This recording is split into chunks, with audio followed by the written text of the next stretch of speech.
आज मैं आपको आपकी पसंद किताब का पाठ 7 क्या निराश हुआ जाए पढ़ाने जा रही हूँ। पढ़ाने से पहले यह भी कहना चाहती हूँ बच्चों, मैं आपके लिए यह वीडियो काफ़ी दिन बाद लेकर आई हूँ, क्योंकि एक्चुअली मेरा नया घर बन रहा था, इसलिए मैं वीडियो बना नहीं पाई। तो अब शुरू करती हूँ।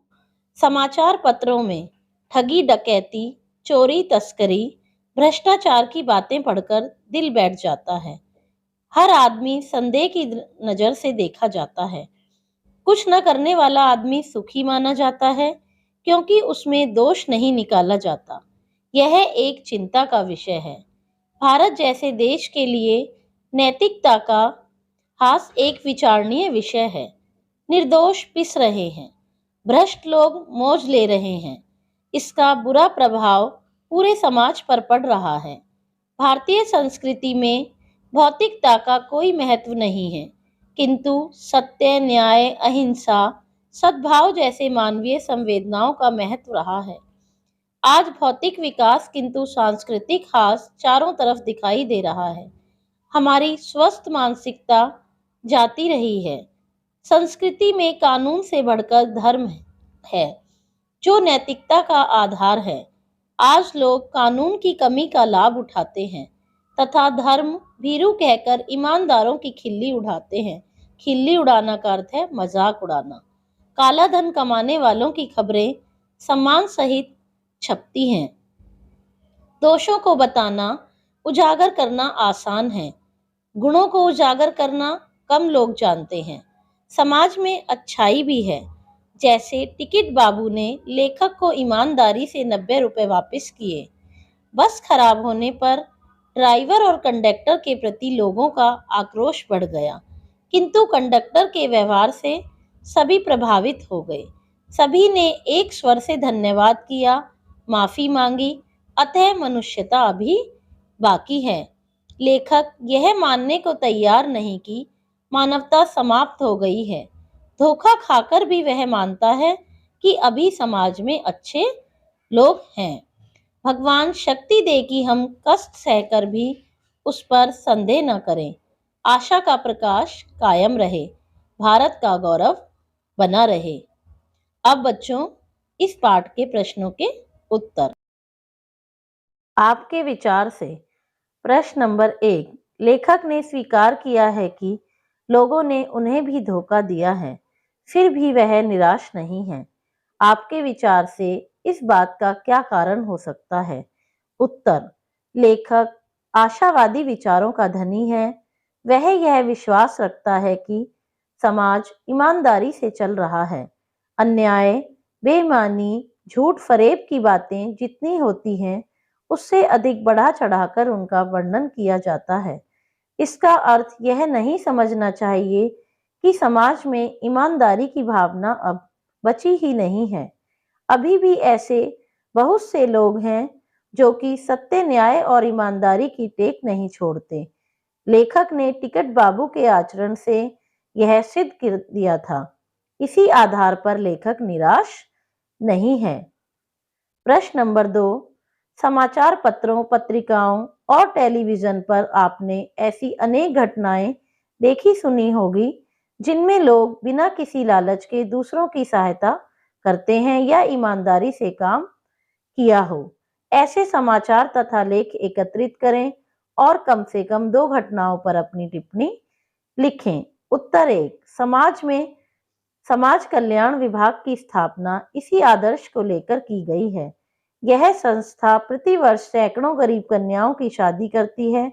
इसका सारा खर्चा संस्था उठाती है। लड़की तथा उसके परिवार वालों पर कोई भार नहीं पड़ता। 2, अनाथालय में अनाथ बच्चे जो माता पिता से वंचित हो जाते हैं, उन्हें रहने, पढ़ने, लिखने, हुनर सीखने तथा कामयाबी के लिए सारी सुविधाएं मुफ्त में प्रदान की जाती है। बच्चों के बीच में सबका मन लगता है, वे अपना जीवन ठीक तरह से बिता लेते हैं। 3, वृद्धा आश्रम भी समाज सेवा का आदर्श प्रस्तुत करता है। जो लोग बूढ़े हो जाते हैं, बच्चों द्वारा उपेक्षा के शिकार बन जाते हैं तथा घर पर अपमान न सहन करने के कारण वृद्ध आश्रम में आकर रहने लगते हैं। आश्रम उनके खाने पीने, रहने, सोने, ओढ़ने बिछाने की सारी सुविधाएं प्रदान करता है। उनका सारा खर्च आश्रम चलाता है। प्रश्न नंबर 3, लेखक ने अपने जीवन की दो घटनाओं में से रेलवे टिकट बाबू और बस कंडक्टर की अच्छाई और ईमानदारी की बात बताई है। आप भी अपने या अपने किसी परिचित के साथ हुई किसी घटना के बारे में बताइए जिसमें किसी ने बिना किसी स्वार्थ के भलाई, ईमानदारी और अच्छाई के कार्य किए हों। एक समय हम वाराणसी से नई दिल्ली के लिए ट्रेन से रवाना हुए। दिल्ली पहुंचने पर एक बैग छूट गया। हम उसे न उतार सके। ट्रेन बाहर निकलकर हम आ गए। घर आने पर पता चला कि एक छोटा बैग तो ट्रेन में ही रह गया। अतः उसका पता लगाने के लिए वापस जाना व्यर्थ था क्योंकि ट्रेन जा चुकी थी। लगभग एक सप्ताह बाद पंजाब से एक किसान का पत्र आया। उसमें लिखा था कि बैग में मिले कागज, फोटो और पते के आधार पर पत्र लिख रहा हूँ, आप अपना बैग आकर ले जाएं।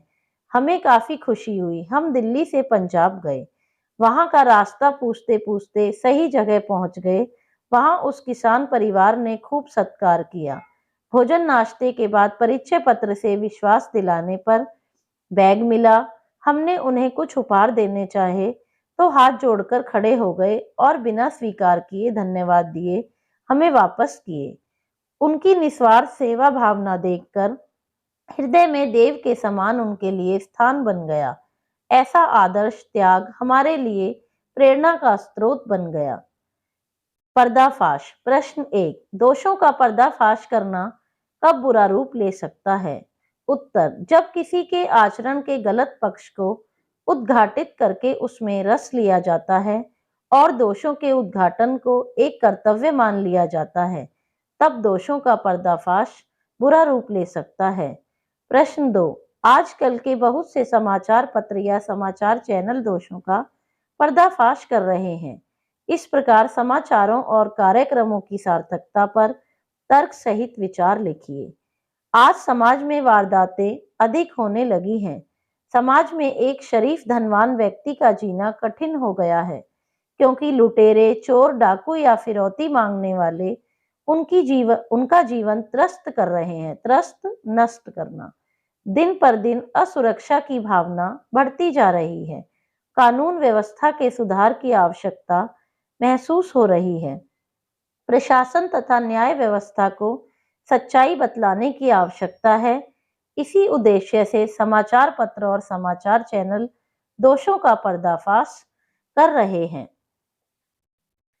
कारण बताइए। निम्नलिखित के संभावित परिणाम क्या क्या हो सकते हैं, आपस में चर्चा कीजिए। जैसे ईमानदारी को मूर्खता का पर्याय समझा जाने लगा है। परिणाम, भ्रष्टाचार बढ़ेगा। 1, सच्चाई केवल भीरू और बेबस लोगों के हिस्से पड़ी है। 2, झूठ और फरेब का रोजगार करने वाले फल फूल रहे हैं। 3, हर आदमी दोषी अधिक दिख रहा है, गुणी कम। उत्तर, धीरे धीरे समाज में अपराध बढ़ रहा है, इसलिए लोग एक दूसरे पर विश्वास कम कर रहे हैं। संदेह और अविश्वास की नजर से प्राय लोग देखे जा रहे हैं। आज अपराध इस तरह बढ़ते जा रहे हैं कि नौकर चाकर ही मालिक की हत्या करके सामान लूटकर फरार हो जाते हैं। इन बातों से संदेह की भावना बढ़ती है, विश्वास की भावना घटती है। यही कारण है कि हर आदमी दोषी अधिक दिख रहा है, गुणी कम। सार्थक शीर्षक। प्रश्न 1, लेखक ने लेख का शीर्षक क्या निराश हुआ जाए क्यों रखा होगा? क्या आप इससे भी बेहतर शीर्षक सुझा सकते हैं? उत्तर, लेखक आशावादी विचारों का धनी है।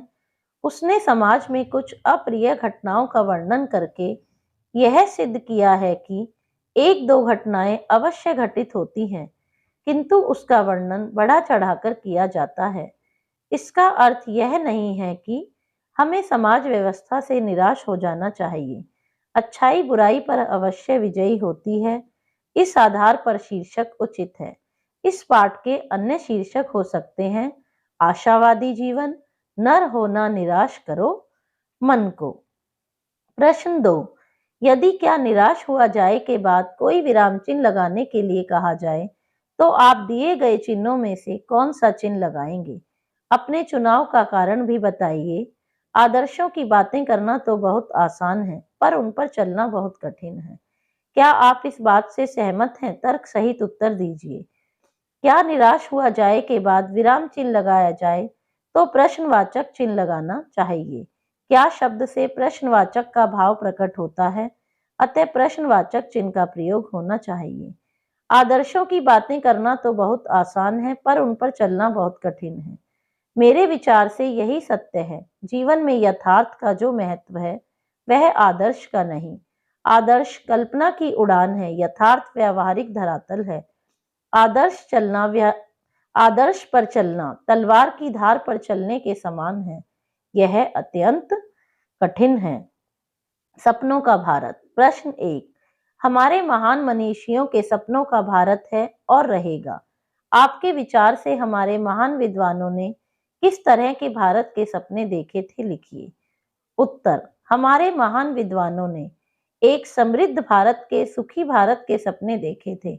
उन्होंने सोचा था कि सभी भारतवासी मिलजुल कर प्रेम से रहेंगे, जातिवाद, धर्म, संप्रदायवाद के दलदल में नहीं फंसेंगे।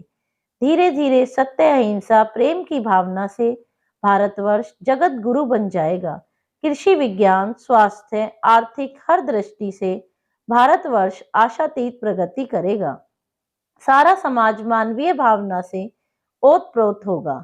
प्रेम, दया, परोपकार, सहयोग, सहानुभूति जैसी भावना का विकास होगा। मानवतावाद का विकास होगा। इस प्रकार देश में फिर से रामराज आ जाएगा।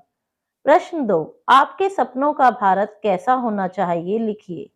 उत्तर, मेरे लिए सपनों का भारत ऐसा सशक्त, समृद्ध राष्ट्र है जो संसार में अनुपम आदर्शों को स्थापित करता हो। हमारे सपनों में पुरुष नारी की शिक्षा, रोजगार का पूरा पूरा अवसर, भुखमरी का अंत, हर भारतीय को पूरी पूरी चिकित्सा सुविधा, खेल कूद, मनोरंजन की पूरी सुविधा प्राप्त होगी। युग की मांग के अनुसार हमारा देश विज्ञान तकनीकी के क्षेत्र में अग्रणी होगा, अग्रणी आगे। परमाणु शक्ति संपन्न बना रहेगा, किंतु परमाणु शक्ति का प्रयोग आत्मरक्षा के लिए किया जाएगा। हर नागरिक में ऐसी जागरूकता पैदा होगी कि आतंकी गतिविधियों को नाकाम किया जाएगा। सैनिकों का मनोबल ऊंचा उठाया जाएगा। राष्ट्र की एकता और अखंडता कायम रहेगी। तो बच्चों, अब मैं इस वीडियो को समाप्त करती हूँ। आशा करती हूँ मेरा यह वीडियो आपको पसंद आएगा। धन्यवाद।